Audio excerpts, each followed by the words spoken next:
አላውልቅ ማንንም አያገባውም እኔን ማለት ነው። አዎ ቀለበት ያርግ ብላ እስካልፈቀደች ድረስ ቀለበት እንድታረግላት አልፈልግም። እሱ አንተ ማታውልቅላት ከሆነ ነው አውልቀዋለሁ። አንተ ማታውልቅላት እንደው ሰማኛለህ። ቀለበት አታደርግላት እኮ በቃ ይበቃል። አውልቀው እኮ አውልቀው በቃ እኔ የምፈልገው ታገኛለሽ ይዳገባሃል እና ስርዓት አይኖርም እንዴ አብርሃም? በቃ ይበቃል። ገባ በቃ ይበቃል። ደጋግሜ ነው ቀለበት ማድረግላት። አንቺ አይደብርሽም? ሰማኝ እኔ አሁን እኔና አንተ ቀለበት አታርግ። ሰላም እንዴት ናችሁ? የተከበራችሁ የቻናል ቤተሰቦች ሁሉ ሰላም፣ እኔ ጋር ሁሉ ሰላም ነው። ዛሬም በአዲስ ቪዲዮ መጥቻለሁ። እስቲ የዛሬ ቪዲዮአችን ደግሞ የአየር አስተያየት እንሰጥበታለን። ነገሮች ያው ንዳን እየበጠበጡ ነው ማለት ነው። እስቲ አይተን ደግሞ ስሜታዊኛለሁ። በዛ ነገር በጣም ደብሮኛልና ዛሬ ወንድሙን ጠርቼዋለሁ። ምክንያቱም እኔና አብርሃም የትኛውንም ያክል ብንነጋገር ልንግባባ አልችልም። የተረዳሁት ነገር ሊያዳምጠኝ አይችልም፣ እኔም ደግሞ እሱን ላዳምጠው አልችልምና ቢያንስ ትንሽ ታላቅ ወንድሙ ይሻላል ብዬ ስላሰብኩኝ ወንድሙን ጠርቼዋለሁ። ምናልባት ከሱ ጋር መግባባት ከቻልን ይዛቸውና ብየዋለሁ። እነሱን ይዟቸው ይመጣል። ቢያንስ እሱን አክብረው ተረጋግተው ማውራት ከቻሉ ልክ ሁሌ እንደሚሉት እነሱ እንደተማረ ሰው እንደሰለጠነ ሰው ማውራት ከቻልን ብዬ እንግዲህ ጠርቼዋለሁኝ። እሱ ሲመጣ እናወራዋለን። ግን ትልቁና ዋነኛው ነገር ምንድነው አብርሃም ቀለበት ማድረጉ ትክክል አይደለም። ቀለበት ማድረጉንም አልደግፍም። በቻልኩት አቅም ደግሞ ይሄ ቀለበት ከዚህ በላይ እንዳይሄድ ለማድረግ ነው የምሞክረው። አቅሜ በፈቀደው መጠን ልክ ሄጂ ይሄኛውን ነገር እንዲቆም ነው የምፈልገው። ያለ ማድረግ ነው የምሞክረው። እሺ ዳኒ፣ አሁን ያው ሁለታችን ልንግባባ አንችልም ብሏል። ዴቭን ጠርቼዋለሁ።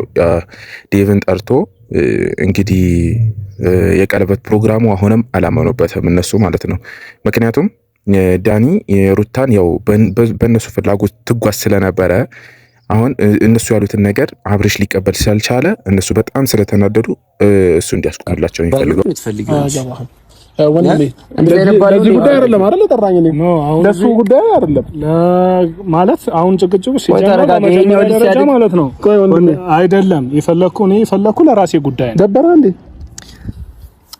አይ ደበረ ሆይ እኔ አሁን አንተን ጉዳይ የማስተናግድበት እንትን የለኝም። እኔ እኮ አይመለከተኝም። ገባሽ? የሩታ ወንድም ስለሆንኩ እንጂ እኮ ለኔ እኮ ምንም ያልገባኝ ነገር ማለት ነው የቻናል ቤተሰቦች እኔ ዳኒ በዚህ ልክ አብርሽን የሆነ ቆሞ ቀረ ለማድረግ ነው። ሩታ ካላገባች አታገባም ነው። ምንድነው ጉዳያቸው? ምንም እየገባኝ አይደለም። ምክንያቱም እነሱ የተለያዩ ሰዎች ናቸው። እኔም አትድረስብኝ አልደርስብህም የተባበሉ ሰዎች ናቸው። ይሄ ነገር ያመጣው እኮ ከሩታ ነው።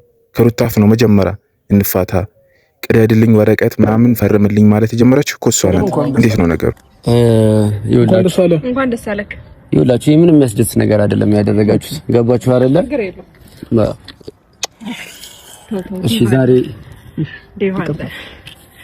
እሺ ለማንኛውም ማለት ነው ዛሬ ወደ መጣንበት ጉዳይ እንግባና ካንተ ጋር ይቅርታ ጉዳይ የለኝም ወንድሜ፣ አንተ አውራ።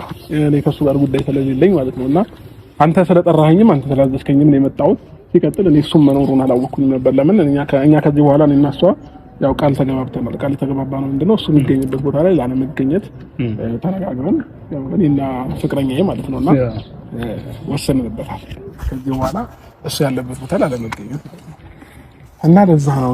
በጣም ይቅርታ ወንድሜ። እሺ አይ ትክክል ነው። ቀለበት ማለት ፕሮሚስ ነው፣ ቃል መግባት ነው።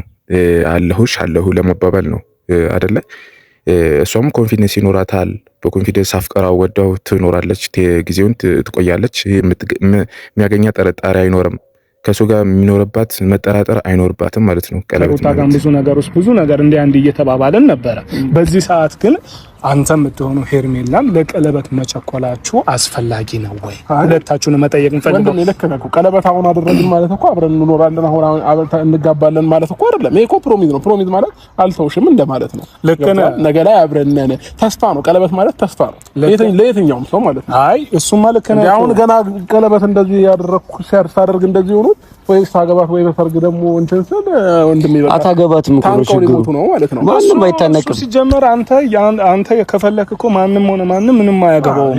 ግን ነጥቡ እያልኩ ያለሁት አሁን አንተ እንግዲያው ፕሮሚስ ታደርግ። ቀለበቱ ደግሞ ያው እንደምናውቀው ባይወዳት ኖሮ አብርሽ ሄርሜላን ባይወዳት ኖሮ አያደርግላትም። ስለዚህ የሩታ ነገር ቆርጦላት ነው ለሄርሜላ ቀለበት ያደርግላት አይደለ?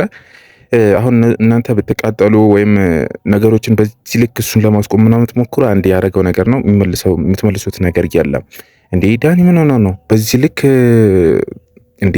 ለሴት ልጅን ክብር ይኖረ ገብቶሃል? ሄርሜላም ሴት ልጅ ናት፣ ሩታም ሴት ልጅ ናት። እሱ ፈልጎ ላረገው ነገር አንተ የሷ ጣት ላይ ሄደ ቀለበት አወልቃለሁ ምናምን ብለህ ያዙን ልቀቁን ማለት ተገቢ አይደለም። ይሄ ከወንድ ልጅ አይጠበቅም። ምክንያቱም ምንም የሚመለከት ነገር የለም። ሲጀምር ስህተት መስራት አልነበረብህም። ሩታን አዛለው የሩታን ጭንቅላት ተጠቅማችሁ አንተ ሜሪም ሩታ ያልሆነ ነገር ውስጥ ማስገባታችሁ ልክ ነህ፣ ሊያናድድ ይገባል። ምክንያቱም እንደ እውቀት እንዳለው ሰው ወይም የሆነ የሷን አእምሮ እንደመቆጣጠር ብላችሁ እሷን የማይሆን ህይወት ውስጥ አስገብታችኋታል ማለት ነው። የማይሆን ተዛዝ ያዘዛል ስትል ማለት ነው። ገባ? እኛ እኔንም ሄርሚንም እረፍት አልሰጡንም። ገባ? በየቀኑ ቃኛ ላይ ነው የሚዘቱት ምናምን። ቢያንስ ግን አሁን እሷ ቀለበት ካረኩላት በኋላ ልቧ ተረጋግቷል። ደስ የሚል እንቅልፍ እየተኛችን ያለችው እኔም እንደዛው። ስለዚህ ከዚህ ጭንቀት ለመገላገል ብለን እንትን ያልነው ነገር ነው ይሄንን። ስለዚህ ፈጣሪ ደግሞ ነገ ከነገ ወዲያ ደግሞ ብዙ ነገሮችን ያሳየናል። አለቀ። ይሄ ነው እኔ የምችለው ማለት ነገር ብለሃል። ገባ? ማለት ያለብን ነገር ብለሃል። እኔ ግን አንድ ነገር ልበልሽ። አሁን ላይ አብርሃም ካንቺ ጋር ቀለበት አያደርግልሽም። ገባሽ አይደል? ሩታ አልፈቀደችም። ማስወለቅ እኮ እንችላለን። ገባሽ? ግርግር ባፈጠር ደስ ይለኛል። ግርግር ለመፍጠር እኮ አይደለም። ስሚ ጀመር ዴቭ አንተን አክብረ ነው ድረስ ሩታ እስካልፈቀደችልሽ ድረስ አንቺ ከሱ ቀለበት አታደርጊም። አስገብታችኋታል። ምክንያቱም እሷ በቃ ተለያይታለች እኮ መጀመሪያውኑ። እንዲህ እሷ ስትፈልግና ስትፈልግ ሂድ ማለት እኮ አትችልም። እሱም እኮ ሰው ነው፣ በራሱ የመወሰን መብት አለው። በራሱ የመወሰን የሚችል ትልቅ ሰው ነው። እናንተ አዛችሁት ነው እንዴ? ስትፈልግ ከሩታ ጋር ስትፈልግ ትሄዳለህ፣ ስትፈልግ ትመጣለህ ማለታችሁ ተገቢ አይደለም። በጣም ነውር ነው፣ ሼም ነው።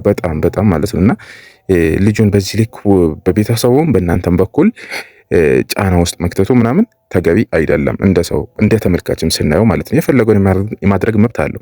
ሩታ የፈለገችው እንዳረገችውላ ስትፈልግ እስር ቤት አስገባችው፣ ስትፈልግ ቪዲዮ ያዘችበት፣ ስትፈልግ ሂዳለችው፣ ስትፈልግ እና ማለት አትችልም። ይሄ ነገር ራሳችሁ ቀመማችሁ ነበር ሲጀመር ያኔ የሚያደረጋችሁት። ሲቀጥል ደግሞ ምንም እንዳልተፈጠረ 100% በራሴ እርግጠኛ ነኝ። ደግሞ ራሴን ሳላውቅ ደግሞ ለተፈጠረ ነገር ምንም እኔ ጥፋተኛ ተጠያቂም አይደለም። ስለዚህ የሁለተኛ ልጅ ምናምን ለምትለው ነገር አያገባኝም ወንድሜ። ሌላው ካንተ ምክር እንቀበላለሁኝ። ልክ ነህ፣ ሀሳብህ ትክክል ነው። ግን ደግሞ አንዳንድ ጊዜ ነገሮች ይገፋፉዋል። ቶሎ በቃ ለማለም አላውልቅም። ሩታ አልፈቀደችልህም። ሰማኛለህ? አላውልቅም። ማንም አያገባም። ሩታ እኔን ማለት ነው አው ቀለበት ያርግ ብላ እስካልፈቀደች ድረስ ቀለበት እንድታረግላት አልፈልግም። ስለዚህ አንተ ማታውልቅላት ከሆነ ነው አውልቀዋለሁ። እኔ አውልቀዋለሁ። አንተ ማታውልቅላት በእጄ ሰበብ ሊሆን ነው። ምን በእጄ ሰበብ አይደለም። ምን በእጄ ሰበብ አይደለም እኮ ዳኒ፣ ተረጋጋ። በእጄ ሰበብ ተረጋጋ። አንዴ ዳኒ፣ ምን አለ መሰለህ ነገርን በንግግር መፍታት እንጂ እንደዚህ በቃ በቃሻል። አንቺ አይደብርሽም እንዴ? አይደብርሽም እንዴ? ደበራ እንዴ? እሱ ይገርማል። ሰማኛለህ? ቀለበት አታደርግላት እኮ በቃ ይበቃል። አውልቀው እኮ አውልቀው በቃ እኔ የምፈልገው እሱ ታገቢኛለሽ። እና ስርዓት አይኖርም እንዴ አብርሃም? በቃ ይበቃል። ገባ? በቃ ይበቃል። ደጋግሜ ነው ቀለበት ማድረግላት። አንቺ አይደብርሽም? ሰማኝ፣ እኔ አሁን እኔና ድረስ አንተ ቀለበት አታረግም። ገባ አይደል? ደግሜ ነው ቀለበት አታረግ። አንቺ አትወልቂም እንዴ? ደግሞ እያሰረልኝ ነው እኮ ድጋሚ ነገም ከነገ ወዲያም እንደዚህ ሰርፕራይዝ እንደውም እንደሚያቃጥላችሁ ከሆነ ሁሌ በየሳምንቱ ቀለበት ፕሮግራም የኔና ሄርሜላ ይኖረናል።